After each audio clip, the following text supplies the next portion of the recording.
You're listening to the smartest guys in marketing, the best show on the planet for client businesses to learn about traffic, funnels, sales, conversions, and marketing coolness. Chris and Taylor are the founders of Traffic and Funnels, a digital marketing consultancy helping you get paid clients from cold traffic daily. Now, here are your hosts, Chris and Taylor. How's it going, everybody? Welcome to the Smartest Guys in Marketing podcast, here with your hosts, Chris Evans and Taylor Welch, on this beautifully cold January day. It is a new year, and it's about to be a new you. This podcast is going to change your life. I woke up yesterday, and it was 5 degrees. 5. I woke up yesterday and realized that the heat in my room was not working. Are you serious? Yeah, totally serious. Well, bro, it's because you bought a mansion that was built in the 1870s. No, it was built in 19. Well, Chris has propane. He has his own well for water. Don't you have like a windmill for electricity? I just ordered that. Dude, he's like in the city, but you're free, dude. You're like off the grid. You should get solar panels. I'm working on it. I'm ready for the zombie apocalypse. I can't wait for that. That's why I'm getting a Jeep this year, because a Tesla isn't going to be able to bust through a bunch of zombies. I need the Jeep. Yeah. I'm not doubting my ability. Oh, I'm not doubting my ability to survive the apocalypse. Nobody knows what that means because we haven't talked to him about it. Today we're talking about the number one opponent you have to beat to win. It's not you. This is huge. It's not you. Like, I know a lot of people, when they're reading the headline of this, they're probably like, oh yeah, it's probably myself or the markets, or no, it's nothing. The way that we came up with this topic is every year we go through the last 12 months and we look at every department in our business. We look at ad performance. We look at what worked the best, what happened with our clients, what happened with client success. And last night I was in the sauna. Fully clothed. Been going to the sauna and it's been amazing. I was in the sauna and I was reading through just some stories of our clients from the past 12 months. And it dawned on me that there's kind of this commonality for people who aren't getting the results that they want. These are people who follow us and clients who aren't getting what they want. I was like, dude, this is the biggest risk to someone not achieving their potential. It's an actual opponent that you have to recognize and you have to deal with. And here's what's crazy. You ready for the crazy part? I'm really, really ready. No, I don't say things are crazy very often, but when I do, they're freaking crazy. So here's the thing. People struggle with this at the beginner level. You know, most things you struggle with it at the beginners, and then when you become more advanced, you struggle with different things. It kind of, you change and have to deal with other upper level, new levels, new devils, right? This is something that multi-millionaires deal with. Billionaires deal with. People who have been in business for 20 years deal with. And if you don't recognize it, it can really take a toll on you and it can suck your potential right out. It's pretty big, bro. They're like, what is it? So you want me to tell the quote, or do you have anything to add to that before No, I think you should tell the quote. All right. So there's an old fable called The Devil's Best Tool. I'm gonna use this quick story to teach you the lesson here. The devil's best tool. So the devil's going out of business. I don't know why, but this is just a story, so go with it. So he's going out of the business and he's just having a going away sale. He's selling all of his tools, and people are walking in and he's got different tools. Such, one of them is like the hatred hammer, the hammer of hatred. All right. The scythe of spite, the maul of malice, the dagger of deceit. Devil's a bad dude. Don't want to mess with him. Stab you in the heart with the deceit dagger. And as one would expect, that sounds like a character in Game of Thrones. The deceit dagger? No. Yeah. Game of Thrones is more realistic than that. Anyways, so here's the odd part. There's this one small tool. It's the highest priced tool in the devil's arsenal. And it's over in a corner. And it's this worn, harmless looking little bitty wedge. And someone walks up to the devil and he asks him, what is that? And the devil smiles and he basically says, this might be the most powerful weapon I have here. It's the reason it's the highest priced tool that I have. It's called the Wedge of Doubt. So when all my other tools fail me, I can rely on the wedge of doubt and the human doubt and discouragement to shatter their will. Doubt. People doubt their potential. They doubt the process. They doubt their decisions.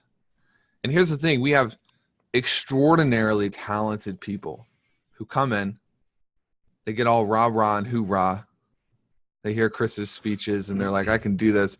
And then the next day they wake up and they think, can I really do this? Yep. Is it really possible for me? Sure, that person and that person is getting a result, but maybe it's not possible for me. Maybe I don't have the skills. It's doubt, man. And their will just breaks and they can't follow the process and they can't do what they're told because they don't believe anymore that they have what it takes to do it. Yeah. And it's the reason why books like Relentless have been written, and guys who are the best performers in every area in business, in athletics, sports, across the board, why they have people like a Tim Grover who are in their corner giving them the opposite of that. Because even those guys face it and they deal with it nonstop. Even guys who have won championships and they've been to the top of the mountain. If there is just a little bit of room for that wedge to get in, then obviously, I don't know if you've ever actually used a wedge in wood. I know that you haven't done much manual labor in your life. No, but I've hired someone else to use a wedge in wood, so I understand. Unlike me, we had a farmhouse growing up, and my dad thought it was a brilliant idea to buy this old house that was like 100 years old, and I swear we worked on it every day, and we heated it with wood. And just to actually see that practically, how powerful a wedge is. It's like all you need is a little crack. Why are you laughing, Bro, bro? you can't send me Slack messages while we're podcasting to make me laugh. I just told him a funny joke. And so you were on a farm and you had to use a wedge to get in the cracks. Yeah. We're all with you, man. We're with you. That's unfair, man. But it's true. You know, you only need just a little space to get in, and it can split the whole thing open. Yeah. That's all you need. And that's practically how we see it happening with so many people in their lives and their businesses. Just that little bit of doubt, and it just opens you up and exposes you to be ruined. Yeah. I like what you just said. Can I take us a quick direction that's not on our notes? So you're speaking of, let's talk about the little cracks, because that's all it takes for someone to be ruined is the little cracks. What are the areas in someone's life or business, relationships, etc., that are like the little cracks? Like if presented with the opportunity, even though they're little things, they hold the threat to destroy big areas of your life. You know what I mean? Yeah. And I would just say the first one, if I can just go first. Go first, man. Since I had this idea, I feel like I should go first. Go first. I'm telling you. After me. One of the little cracks that I would say, I'm going to give two little cracks, and then you can give a little crack. Okay.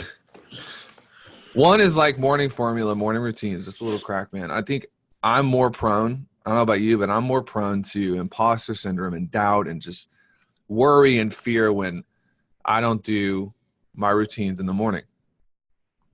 And before you email us and be like, oh, have you ever read Anti-Fragile? Like, routines are pretty bad for you.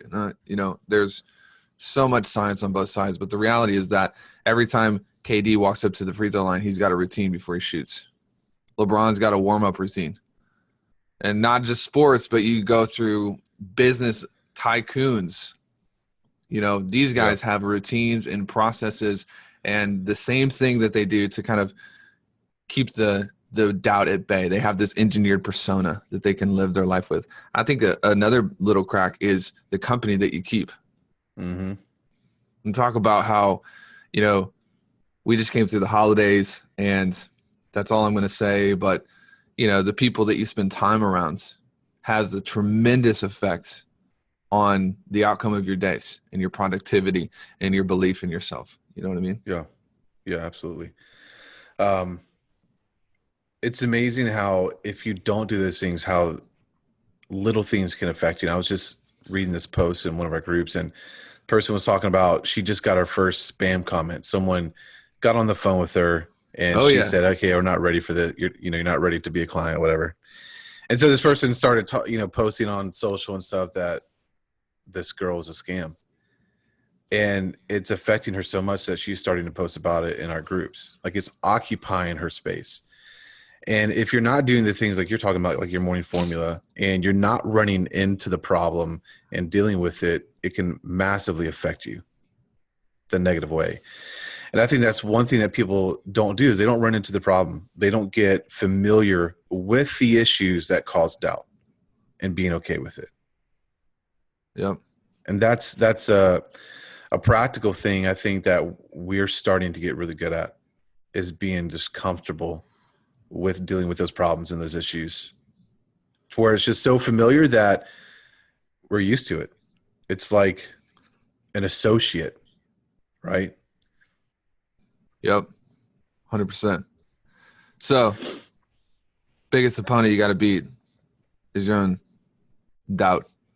It's going to walk in and destroy your belief in your potential. You got imposter syndrome. Welcome to the club. It's like, oh, when I get to a certain level, I won't have imposter syndrome. Nope, that's not true. You're always going to be dealing with imposter syndrome every day. So how do you deal with doubt? You get the memos. There you have it. Mastermind. Trafficandfunnels.com/memos. Yep. We also have a free gift. Oh. I mean, the memos are practically free. Yeah, pretty much. But go to trafficandfunnels.com/gift. We have a cool little package for you there. Yeah. For gratis. Speaking of scam comments, I think the next episode we're going to talk about why you need the haters to show you whether you're on the right track or not. And we have an interesting view on haters because we get a lot of them. And, frankly, people are like crabs, most of them. They just want to drag you down to the bottom of the bucket. And it's actually, if you learn to view them the right way, they can be a roadmap for you to know whether you're on the right track or not. So we'll talk a little bit about that on the next episode. So mark your calendars. I don't know for what day, but mark them so you can be back and listen to that podcast. See you guys. All right.